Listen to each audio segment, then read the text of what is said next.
Assalamualaikum warahmatullahi wabarakatuh. Selamat berjumpa dengan channel Kang Deden R, channelnya petualangan dan pendidikan.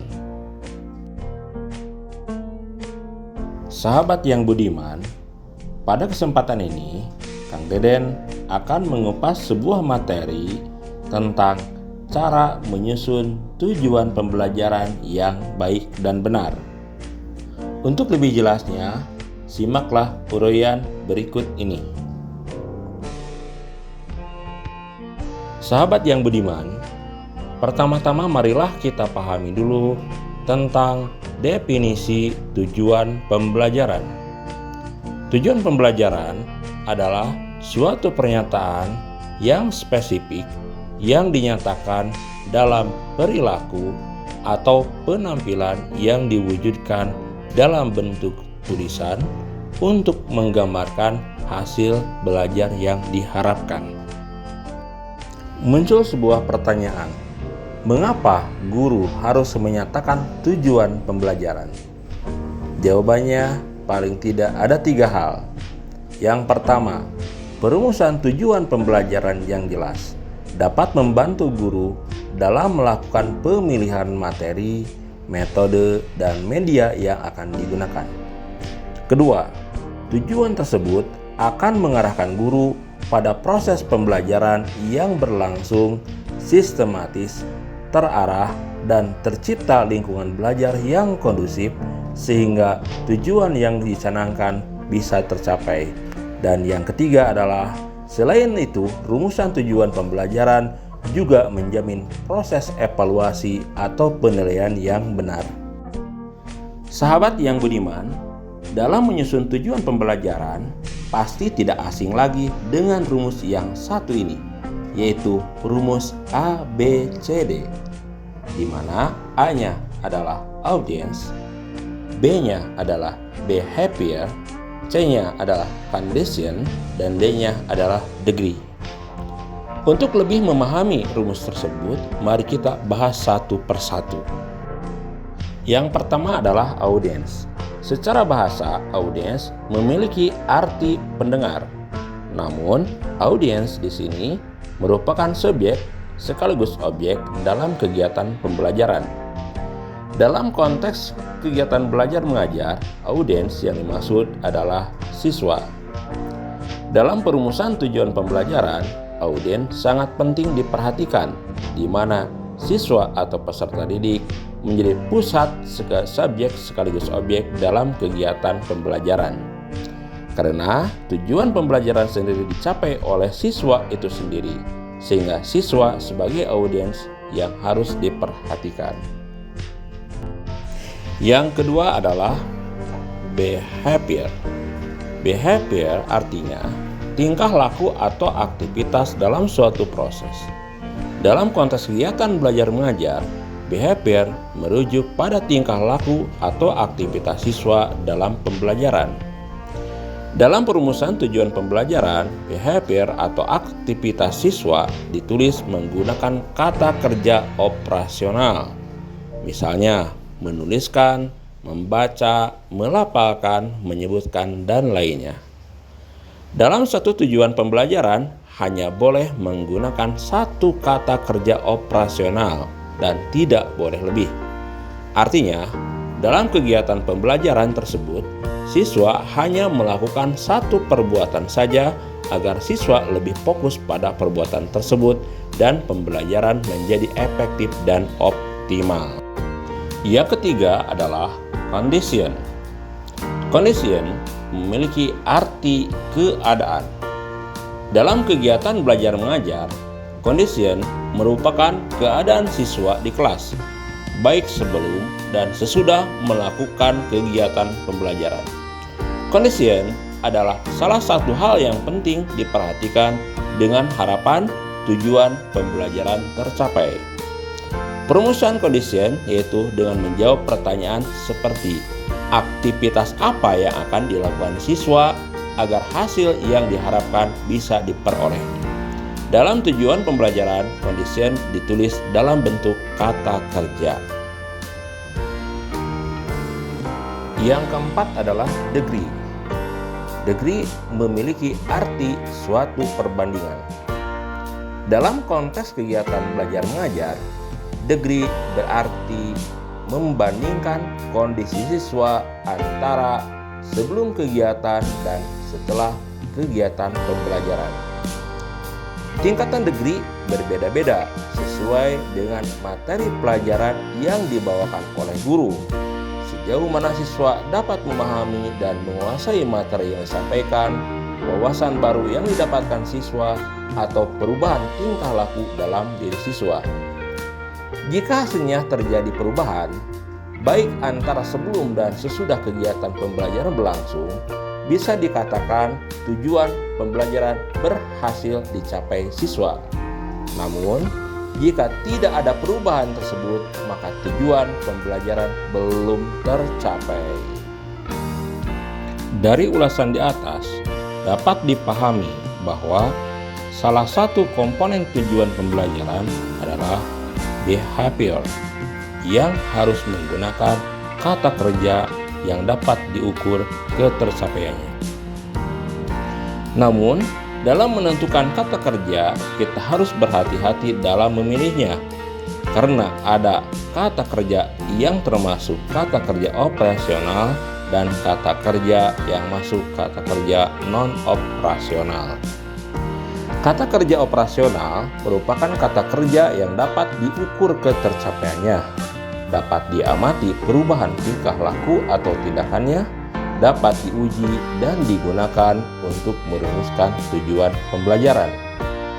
Contoh kata kerja operasional yaitu menyebutkan, menjelaskan, menggambar, membilang, mengidentifikasi, menunjukkan, memasangkan, menandai, membaca, dan lainnya. Kata kerja non-operasional memiliki sifat yang lebih luas. Pengujiannya membutuhkan proses yang lebih panjang dan lama, mengandung banyak atau lebih dari satu pengertian, serta tidak dapat diamati perubahannya. Beberapa kata kerja yang termasuk dalam kategori non-operasional diantaranya mengetahui, menghayati, memahami, menguasai, menikmati, menghargai, mendeskripsikan, dan menerapkan. Pada bagian berikutnya akan diulas tentang klasifikasi tujuan pembelajaran. Namun, sebelum itu akan disajikan contoh-contoh tujuan pembelajaran dengan menggunakan rumus ABCD di atas. Contoh pertama, melalui metode demonstrasi dan reading aloud, siswa dapat melafalkan surah Al-Fatihah ayat 1-7 dengan benar dan jelas.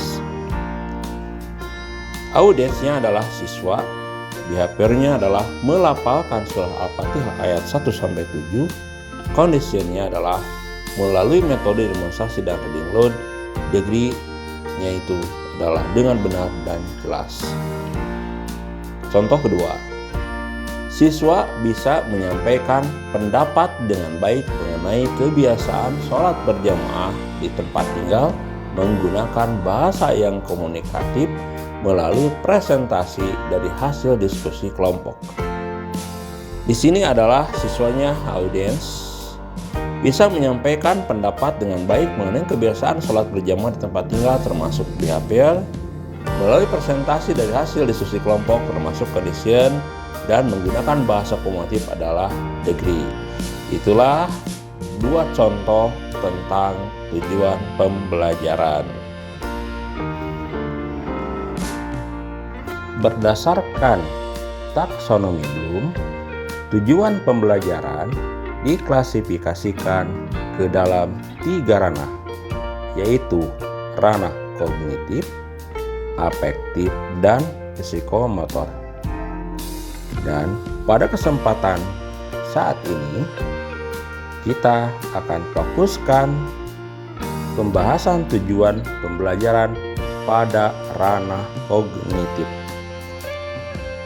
Sahabat yang budiman, seperti telah dikemukakan pada bagian sebelumnya, bahwa pembahasan penyusunan tujuan pembelajaran saat ini difokuskan pada ranah kognitif. Pada ranah kognitif ini, tujuan pembelajaran membicarakan tentang aktivitas intelektual yang bermuara dari level pengetahuan hingga ke level atas, yaitu mencipta.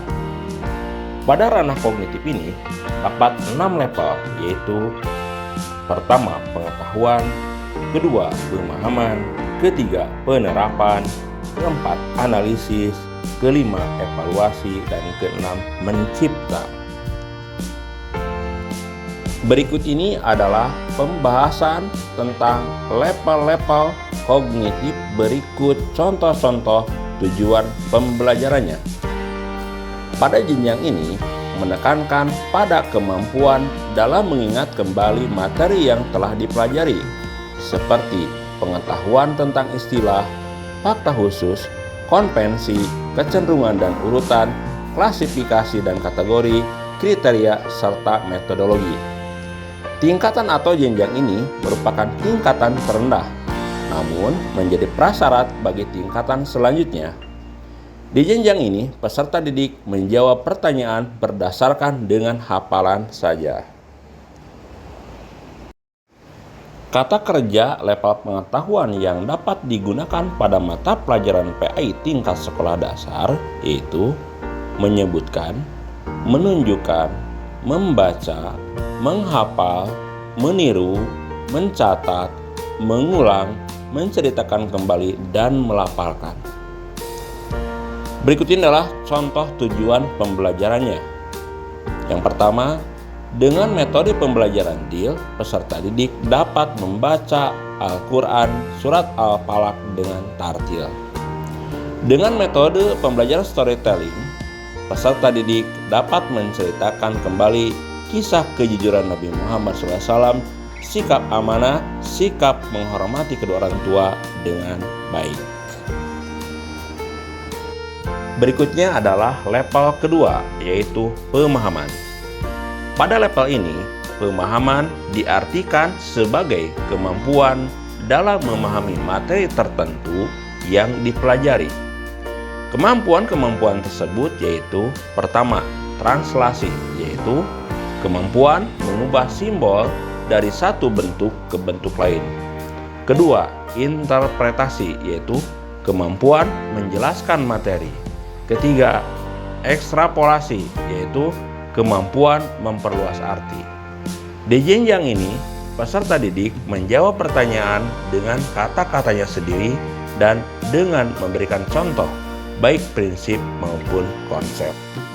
Berikut ini adalah kata kerja level pemahaman yang dapat digunakan pada mata pelajaran PAI tingkat sekolah dasar, yaitu mengartikan, menjelaskan, memberi contoh, dan menerangkan. Adapun contoh dari tujuan pembelajaran level pemahaman ini adalah pertama, dengan model mix and match dan drill, peserta didik dapat mengartikan ayat-ayat dalam Quran Surat Al-Fil dengan tepat. Contoh kedua, dengan model pembelajaran talking stick, peserta didik dapat menjelaskan alasan berperilaku rendah hati dengan benar. Level 3, penerapan. Pada level ini, penerapan diartikan sebagai kemampuan menerapkan informasi pada situasi nyata, di mana peserta didik mampu menerapkan pemahamannya dengan cara menggunakannya secara nyata. Di jenjang ini, peserta didik dituntut untuk dapat menerapkan konsep dan prinsip yang ia miliki pada situasi baru yang belum pernah diberikan sebelumnya. Kata kerja level penerapan yang dapat digunakan pada mata pelajaran pendidikan agama Islam tingkat sekolah dasar yaitu mengurutkan, menentukan, menghitung, memerankan, dan mempraktikkan. Adapun contoh tujuan pembelajaran pada level penerapan adalah pertama, dengan model pembelajaran role playing, peserta didik dapat memerankan cara berbakti kepada orang tua dengan baik dan benar. Yang kedua, contohnya adalah dengan metode drill, peserta didik dapat mempraktikkan tata cara berwudu dengan benar. Level keempat adalah analisis. Pada level ini, dapat dikatakan bahwa analisis adalah kemampuan menguraikan suatu materi menjadi komponen-komponen yang lebih jelas. Di level ini, peserta didik diminta untuk menguraikan informasi ke dalam beberapa bagian, menemukan asumsi, dan membedakan pendapat, fakta, serta menemukan hubungan sebab akibat.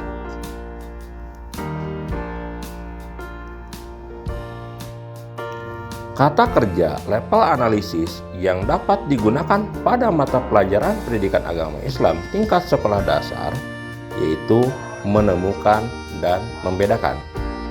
Contoh tujuan pembelajaran level analisis ialah: pertama, dengan model pembelajaran group investigation, peserta didik dapat menemukan keuntungan perilaku jujur dengan benar.